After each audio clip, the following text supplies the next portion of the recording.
टोटो चालक, रिक्शा चालक भाइयों और कारोबारी साथियों, मजदूर और किसान दोस्तों, इस वक्त मैं आपके चौराहे में थोड़ी देर के लिए टहलते हुए रुका हूँ।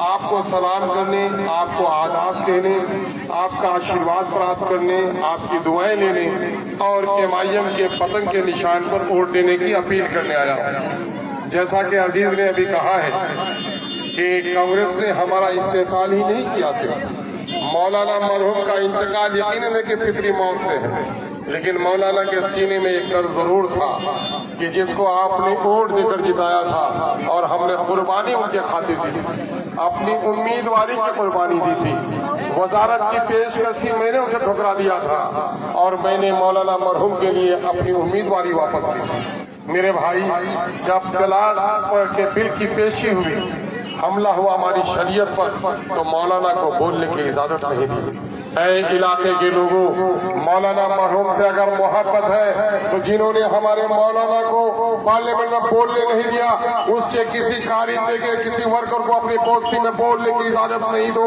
अपनी ईमानी मेहनत को बेदार करो। और हम आपसे कहने के लिए आए हैं कि अलीगढ़ की जमीन की लड़ाई सबने मिलकर लड़ी। 30 अक्टूबर 2011 को एग्रीमेंट हो गया। 2012, 13 और 14 के अप्रैल तक कांग्रेस की हुकूमत थी। इस कांग्रेस ने हमें वहां भी धक्का दिया। बेशुमार नौजवानों को सीने पे गोली चली और जेल के सलाखों में से कांग्रेस पार्टी ने भेजने का काम किया। हम आपसे गुजारिश करने आए हैं कि कांग्रेस के नेता ने न पार्लियामेंट में आपकी आवाज उठाई, न तरक्की के कुछ मसले का हल किया, न अवाम को बेदार किया, न बेलगाम अफसरों के खिलाफ आवाज उठाई। ऐसे लोगों की जमानत जब्त कर देना आपका अखलाकी और दीनी फरीजा है।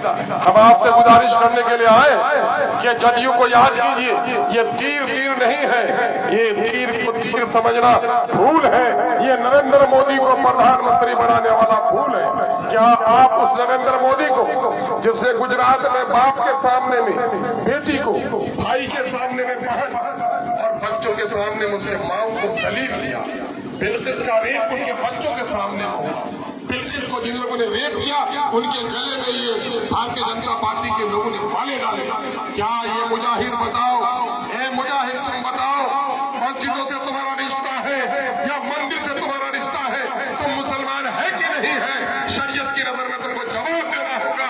शरीयत ने जहाँ सर झुकाने से मना किया है, तुमने सर झुकाकर मुसलमानों को जलील किया है।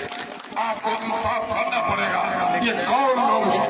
एक शख्स इस वक्त हिंदुस्तान के पार्लियामेंट में सीना फाड़ कर बोलता है और कहता है कि कुत्तों के 1000 बरस की जिंदगी से शेर की एक दिन की जिंदगी बेहतर है। उसका नाम अवेसी। क्या ये अवेसी आपका लीडर नहीं?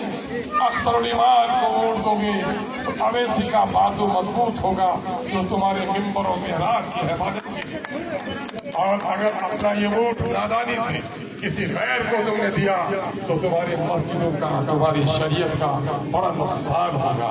मैं दावे के साथ नहीं, उम्मीद के साथ कहता हूँ, जिसने मेरा साथ दिया उसने इस मुल्क में गंगा जमनी तहजीब को बचाने के लिए साथ दिया। जिसने MIM का साथ दिया उसने मंदिर और मस्जिद की हिफाजत करने वालों का साथ दिया। जिसने MIM का साथ दिया उसने बुर्का, टोपी, दाढ़ी की अजमत की पाकीज़गी को बचाने वालों का साथ दिया। आइए उठिए, बिहार में ही देखिए, यादवों ने, बाजवानों ने, कोयली और कुर्मी ने अपनी जमात खड़ी कर दी और आज लाल किला की फसील पे बैठने वाला मुसलमान न उसकी जमात है, उसकी कोई अमीर है। याद रखो, रिश्तेदारों के मरने से बच्चा यतीम नहीं होता, बाप जब मर जाता है बच्चा यतीम हो जाता है। जिस तरह बाप के मरने से बच्चा यतीम होता, कौम भी जिसका कोई लीडर न हो वो कौम यतीम हो जाती है। मेरे अजीजों, ये कान खोलकर सुन लो, दस्तों बाजू कट जाए आदमी जिंदा है, गर्दन कट जाए तो लाश है। जिस जिस्म में सर नहीं वो लाश है, जिस कौम का कोई सरदार नहीं वो भी लाश के मालिक है। आज यही वजह है कि जिस दिल्ली के तख्तो ताज के मालिक तुम थे, परिंदे परवाज करने से तुम्हारे महलों के सामने से घबराते थे, आज बेजमात होने के नतीजे में नमाज की हालत में लाश और जूते हमको मिल रहे हैं। गैरत को जगाओ, जालिमों के खिलाफ सब खस्ता हो जाओ और अपना एक एक वोट MIM के नाम देकर अपनी जमात खड़ी करो। अख्तरुल ईमान ने वजारत की कुर्बानी की है, अख्तरुल ईमान ने मिंबरी की कुर्बानी की है, कांग्रेस वालों ने अब भी फसामत की है। कांग्रेस वालों के टुकड़े पर मुसलमान का दिल मचल नहीं सकता है। हम तो उठे हैं आपके नस्लों को हक दिलाने के लिए, आपकी जमात को खड़ी करने के लिए। एक बार मजबूती से मुझे साथ दीजिए।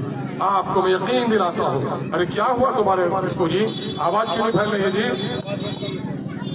अगर तुमने मेरा साथ दिया, यकीन जानो हम तुम्हारी नस्लों का नौजवान हिस्सा दिलाएंगे।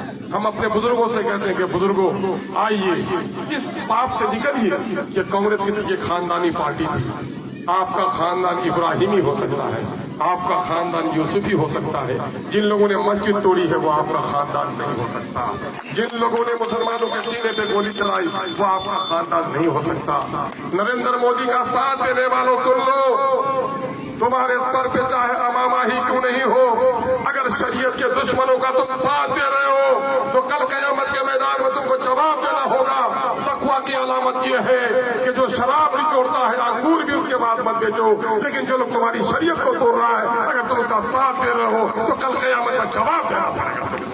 हम आपसे कहने के लिए आए हैं, एक एक वोट आप एमआईएम को देकर अपने नस्लों का तहफ़्फ़ुज़ कीजिए। मैं सीमांचल के तक़द्दुस की लड़ाई, सीमांचल के लोगों की जो हकमारी हुई उसके खिलाफ लड़ाई लड़ रहा हूँ। मैं हिंदू और मुसलमान सीमांचल में फंसने वाले तमाम तर लोगों के हुकूक की लड़ाई लड़ रहा हूँ। एक बार मुझे मौका दीजिए। बहुत बहुत शुक्रिया। अस्सलाम वालेकुम।